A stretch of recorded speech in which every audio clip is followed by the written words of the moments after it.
tidak pakai 3-way catheter juga bisa. Cuman ini kan tidak langsung masuk di pasien. Ini kan yang plastik kayak ini untuk menampung cairan yang ada di sini kan. Jadi nanti agak ribet kalau kita nggak pakai 3-way.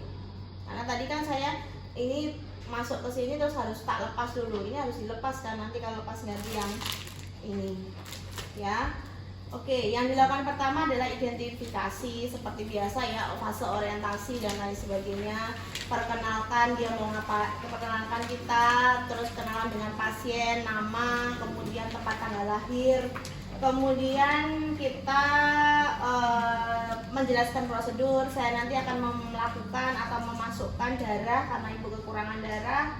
Kemudian prosedurnya nanti akan saya ganti infusnya ini dengan darah ya Bu, darah yang sudah kita dapatkan dari PMI misal, atau sudah ada stok darah untuk ibu, boleh.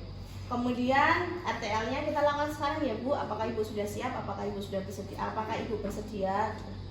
Kemudian kita menyiapkan alatnya. Alat yang kita gunakan adalah yang pertama yang harus kamu tahu, kantong darah. Nah ini adalah kantong darah yang biasanya kalian dapatkan kalau kamu sering donor darah, biasanya kamu sudah tahu ini kantong ini karena langsung masuk.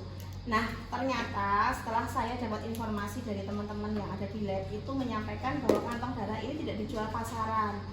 Jadi ketika kita punya kantong seperti ini memang harus ada kerjasama dengan PMI, salah satu penyedia ini ya, penyedia darah ya.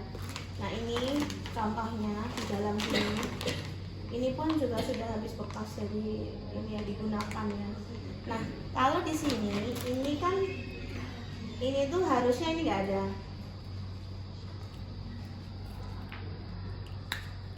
Nah ini nggak ada. Jadi besok itu kalau kamu dapat posisinya begini.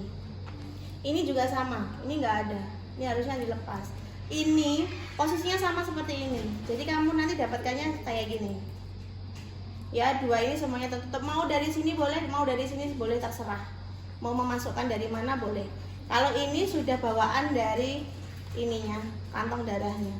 Nah cara membuka nanti tinggal disobek aja. Ini nanti langsung disobek begitu. Ini juga sama, langsung disobek. Ya ini posisinya begini. Nah ini dimodifikasi sama mbak-mbaknya karena keterbatasan kantong. Nah ini ditutup biar ininya nggak kemana-mana gitu ya. Semuanya sudah paham ya. Nanti jangan berpikir bahwa lo dulu gue pas ngajari kayak kok enek kok yang ini nih, nggak ada. Yang asli yang kayak ini. Nah itu kan nggak, yang ujung kan nggak ada kayak gini kan, jadi cuma langsung ini ditutup gitu aja. Nah itu ya, ini segini isinya adalah 500 cc. Satu cup ini adalah 500 cc. Kalau darah merah seperti ini namanya PRC, package red cell.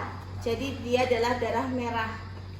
Nanti kamu juga akan ketemu darah putih, ada, tapi biasanya akan lebih kecil.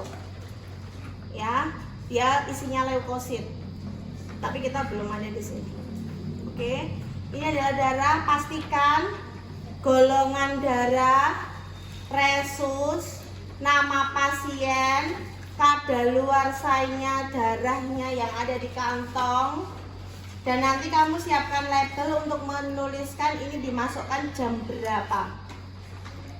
Darah tidak boleh lebih dari 4 jam karena fungsi darah ini harus segera istilahnya di tubuh harus segera diolah, maksimal adalah 4 jam. Kalau 4 jam dengan jumlah 500 cc itu berarti akan diberikan sekitar 30 tetes per menit. Ya. Nah, tapi nanti ada prosedurnya. Dilihat di tosmu itu. Jadi sebelum kamu memberikan 30 cc harus diberikan dulu awalan untuk adaptasi itu adalah 20 ppm di awal. Paling ya sekitar 15 sampai 20 cc-an lah di awal. Kenapa harus dilakukan itu? Karena nanti kalau muncul alergi, muncul kondisi efek samping, peningkatan suhu, ataupun pasien ternyata semakin memburuk kondisinya, itu harus dihentikan. Ya, jadi nanti ada caranya berapa tetes dulu di awal, berapa tetes di akhir begitu ya. Nah, sebelumnya ini sudah paham ya? Oke.